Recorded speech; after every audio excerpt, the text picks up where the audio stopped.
माननीय मुख्यमंत्री जी द्वारा आज महत्वपूर्ण दिन था। बैठक समय से शुरू करके सर्वप्रथम कल जो वीसी हुई थी, वीडियो कॉन्फ्रेंस जो हुई थी, सभी DMs, SPs, police commissioners, ADGs, IGs, field के सभी ऑफिसर्स के साथ जो बैठक हुई थी, उसके क्रम में उन्होंने कल 19 जनपदों के लिए विशेष आदेश दिया था और फिर बाकी जिलाधिकारियों को भी कहा था कि लॉकडाउन का पालन करते हुए किस प्रकार आपको जिले में करना, आप स्वयं निर्णय लेकर कार्रवाई करें। तो माननीय मुख्यमंत्री जी द्वारा प्रत्येक जिले की लॉकडाउन की समीक्षा की गई और उन्होंने यह कहा कि 10 या 10 से अधिक जो कोरोना पॉजिटिव जनपद हैं, उनके लॉकडाउन की व्यवस्था जो निर्णय डीएम्स ने लिया है कि वो पूरी तरह से बंद रहेंगे, यानी यथावत रहेंगे, उसकी समीक्षा की। उन्होंने कहा कि कोविड नियंत्रण को करने के लिए जो लॉकडाउन के नियम और सोशल डिस्टेंसिंग है, उसका कड़ाई से पालन लगातार किया जाए।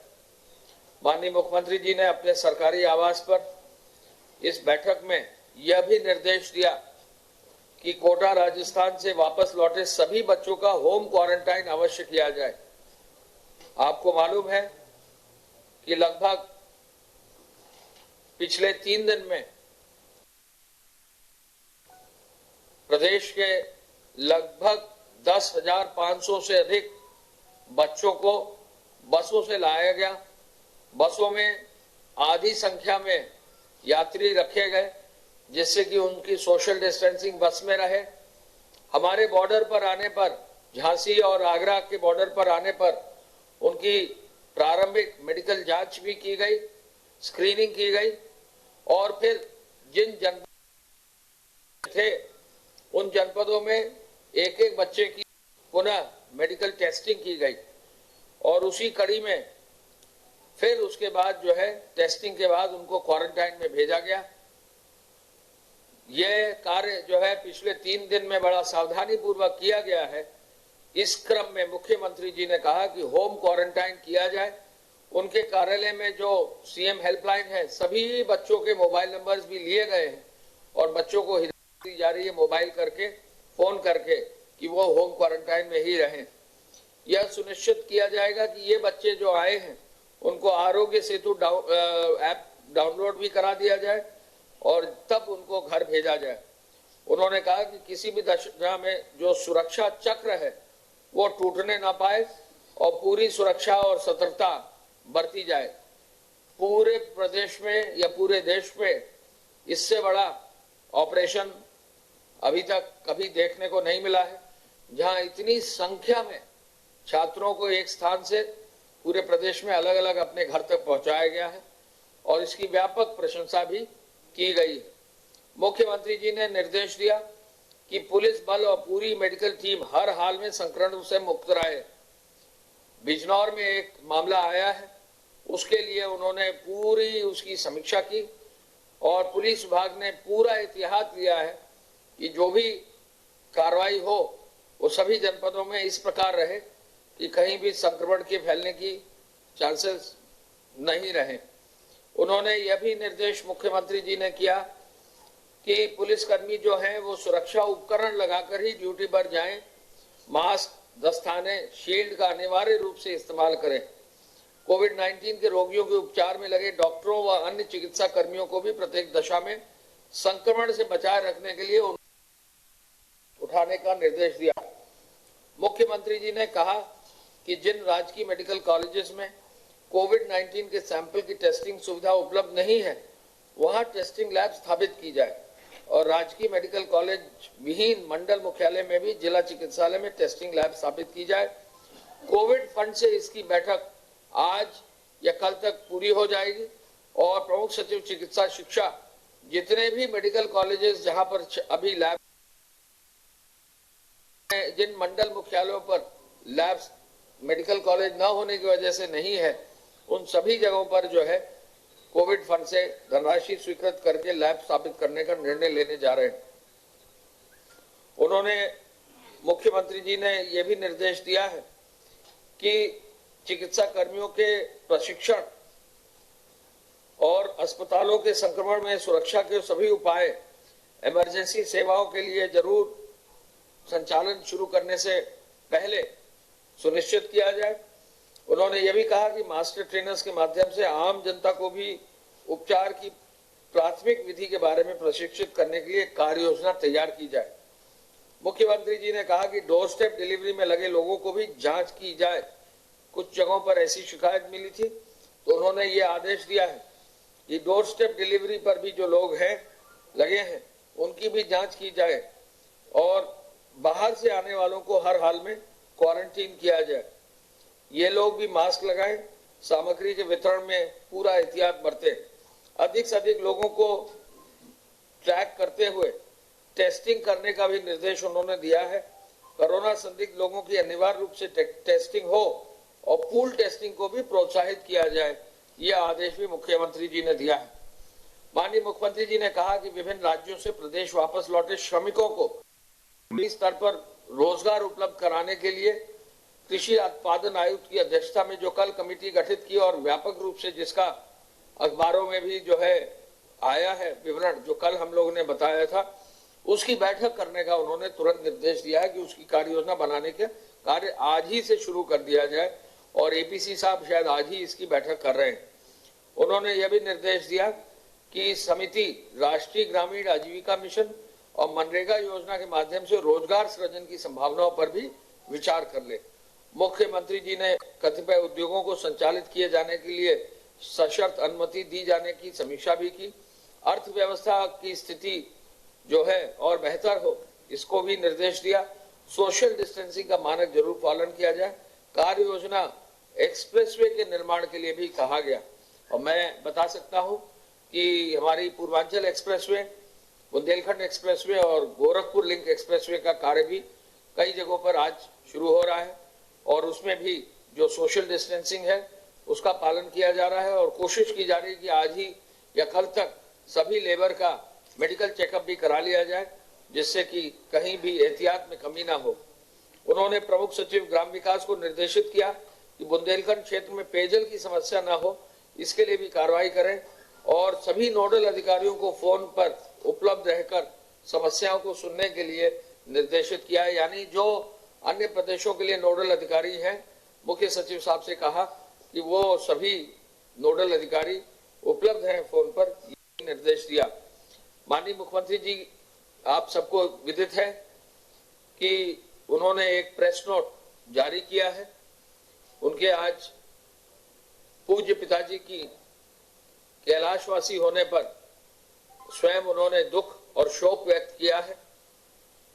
मैं केवल इतना कह सकता हूं कि बैठक में ही सर को ये जानकारी हुई, लेकिन बैठक यथावत उन्होंने करके और फिर उन्होंने यह प्रेस नोट स्वयं ही जारी किया है, जिसमें उन्होंने कहा है कि उनकी हार्दिक इच्छा थी दर्शन की, लेकिन वैश्विक महामारी कोरोना के वायरस के खिलाफ देश की लड़ाई में वो अपने कर्तव्य बोध के कारण वहां नहीं जा सक रहे हैं। मैं ये भी कहा कि जो भी कार्य हो वो लॉकडाउन को देखते हुए उन्होंने अंतिम संस्कार के लिए कामना की। यह भी उन्होंने कहा कि अपने पूज्य पिताजी की स्मृतियों को वो कोटि कोटि नमन करते हैं और विनम्र श्रद्धांजलि देते हैं और ये भी इस बात की को उन्होंने आगे रखा कि जो उन्होंने अपने पिता से सीखा और जो उनसे आशीर्वाद लिया उसके लिए वो सदैव आभारी हैं। लॉकडाउन के बाद वो दर्शनार्थ आएंगे, ऐसा उन्होंने अपने निजी प्रेस नोट में जारी किया है। कई हमारे पत्रकार साथियों ने जानकारी हासिल करने के लिए कहा था, तो इसलिए मैंने आपको बताया। मैं इस अवसर पर आप प्रमुख सचिव चिकित्सा से रिक्वेस्ट करूंगा कि कृपया अपना विवरण उपलब्ध कराने का कष्ट करें।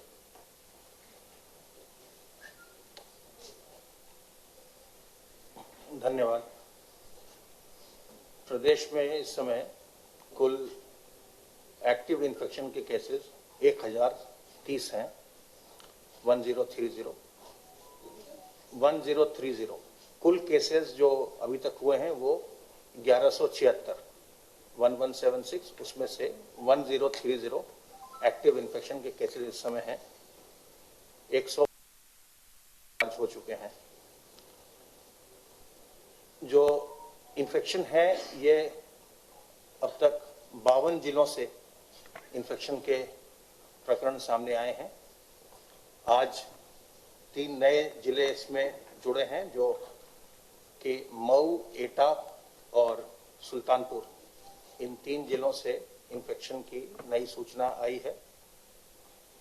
मऊ में एक व्यक्ति, एक यंग लड़का देवबंद से आया था, उसके इन्फेक्शन होने की सूचना है। एटा में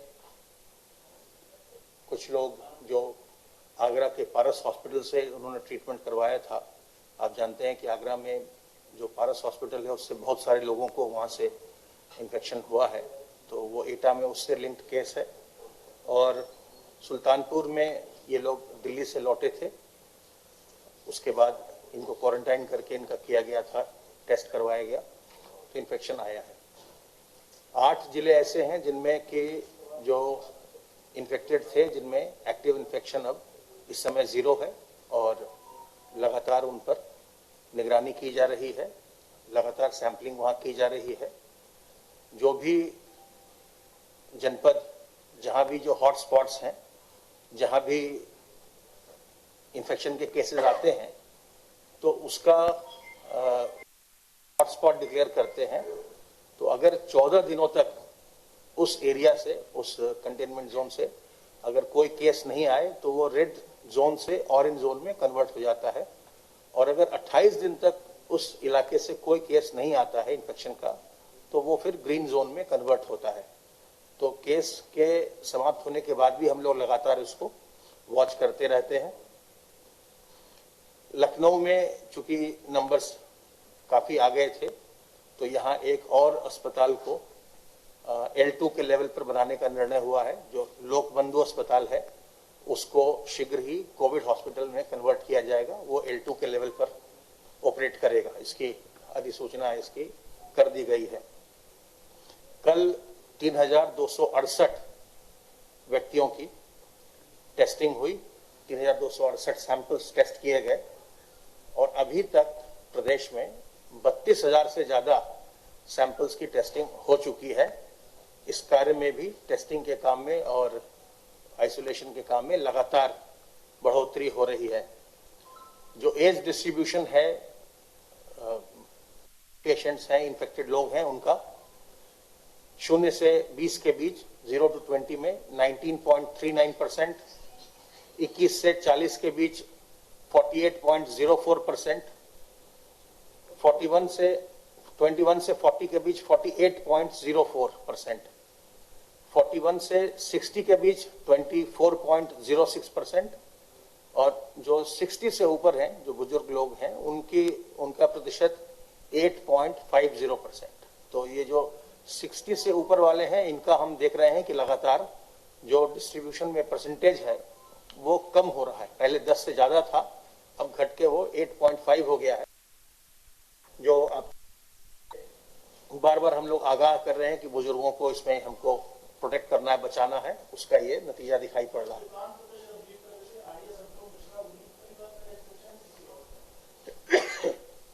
सुल्तानपुर का नहीं, उनकी जानकारी मुझे नहीं है। सुल्तानपुर में जो केस है वो बता दूंगा मैं बाद में आपको।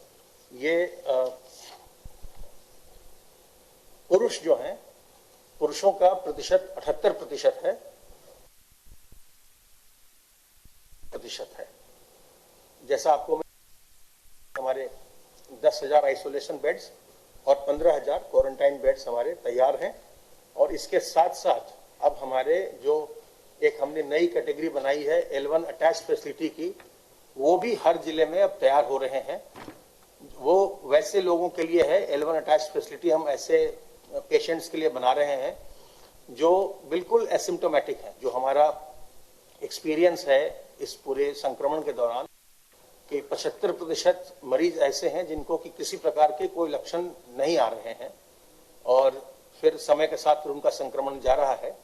तो वैसे लोग जो बिल्कुल भी जिनमें कोई लक्षण नहीं होते हैं लेकिन पॉजिटिव टेस्ट में पाए जाते हैं, अगर जो हमारी क्षमता है, जो हमारे हॉस्पिटल बेड्स हैं, जब अगर वो ओवरफ्लो करने की अगर स्थिति आती है तो उसके लिए हम L1 अटैच्ड फैसिलिटीज का हम उसको हम सेटअप कर रहे हैं, एस्टैब्लिश कर रहे हैं, जो कि टेम्पररी बिल्डिंग्स में होंगे और जिसमें कि हम 10,000 बेड्स और हम क्रिएट करने की कोशिश कर रहे हैं और वो बहुत जल्दी वो सेटअप भी हो जाएगा।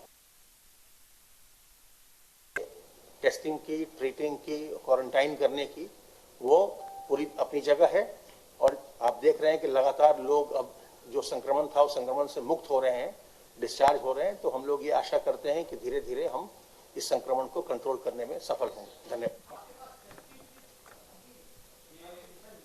ये नोट कर लीजिए, गृह विभाग की सूचना के अनुसार अब तक धारा 188 में 24,446 FIR दर्ज हुई है और 71,782 लोग नामजद हुए हैं। अब तक 20 लाख वाहनों की चेकिंग होकर 27,000 वाहन सीज हुए हैं और चेकिंग अभियान में अब 9.5 करोड़ रुपया जो है धनराशि वसूल हुई है। 481 FIR इसी एक्ट में दर्ज हुई है और 218 लोगों को गिरफ्तार किया गया है और फेक न्यूज के भी काफी मामले अब संज्ञानित करके लगभग 429 मामले दर्ज किए गए हैं। हम केवल ये कहना चाहेंगे कि फेक न्यूज में कुछ जगहों पर शिकायत मिली है तो ऐसे में बहुत सख्त कार्रवाई होगी। हॉटस्पॉट जो अभी तक कल तक 49 डिस्ट्रिक्ट्स में थे, 322 हॉटस्पॉट्स निर्धारित हैं और प्रत्येक हॉटस्पॉट को मजबूती से लॉकडाउन की कार्रवाई की जा रही और स्वतः ही डीएम्स एसपीज जो है अपने लॉकडाउन की कार्रवाई को कर रहे हैं। अब तक कुल मिलाकर इन लॉकडाउन क्षेत्रों में 35 लाख की आबादी, 35,97,000 की आबादी को जो है इंगित किया गया। अब 35,97,000 तबलीगी जमात से जुड़े हुए जो भारतीय हैं, लगभग 20 जनपदों में ये 3,000 के आसपास अब हो गए हैं। इनकी प्रत्येक व्यक्ति की अब टेस्टिंग कराई गई है और लगभग टेस्टिंग का कार्य भी अब पूरा हो गया। जो विदेशी हैं वो कुल मिला के 325 जो पहले पाए गए थे उन पर भी FIR दर्ज करके, उनके 45 FIR दर्ज करके उन पर भी कार्रवाई की गई और कई को अस्थायी जेलों में रखा गया।